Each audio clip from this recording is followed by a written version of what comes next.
Oleh karena kemurahan Tuhan, ku ada sampai hari ini.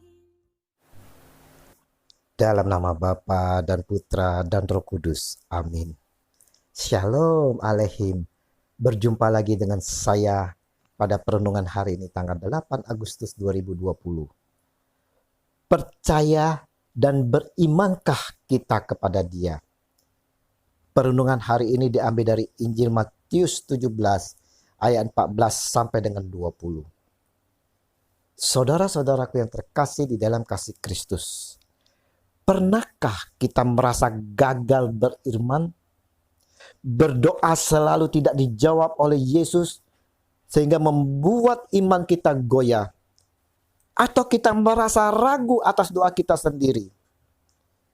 Pernahkah kita kecewa karena iman kita tumpul dan tidak mampu melihat ke depan? Apalagi saat seseorang membutuhkan kita, sementara iman kita tidak mampu untuk memberi jawaban kepada mereka. Hal ini dialami juga oleh para murid Yesus. Saat itu para murid didatangi oleh seorang yang memohon kesembuhan anaknya yang sedang mengalami sakit ayan.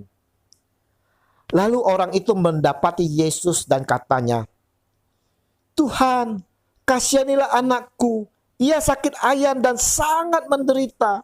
Ia sering jatuh ke dalam api dan juga sering ke dalam air." Ayat 15.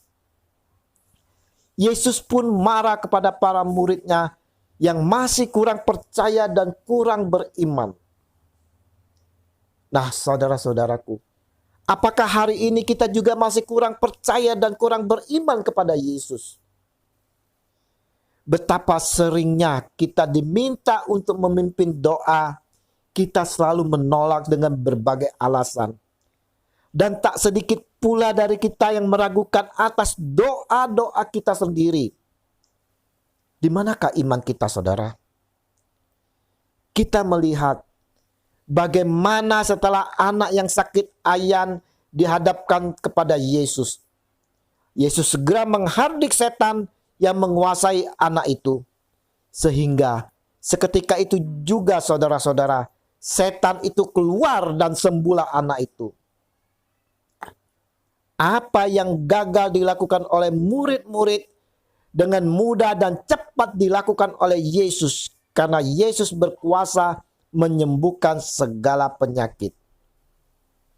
Yesus menyikapi para murid yang kurang beriman yang gagal menyembuhkan si sakit karena tidak percaya atau tidak beriman dengan sesuatu kemarahan. Kenapa Yesus marah? Karena mereka sudah diberikan kuasa untuk mengusir roh jahat dan menyembuhkan penyakit. Matius 10 ayat 1 dan 8. Bila demikian, saudara-saudara, apa yang menjadi masalahnya? Para murid telah menerima kuasa itu, tetapi para murid tidak mampu juga. Jawabannya, saudara, mereka kurang beriman.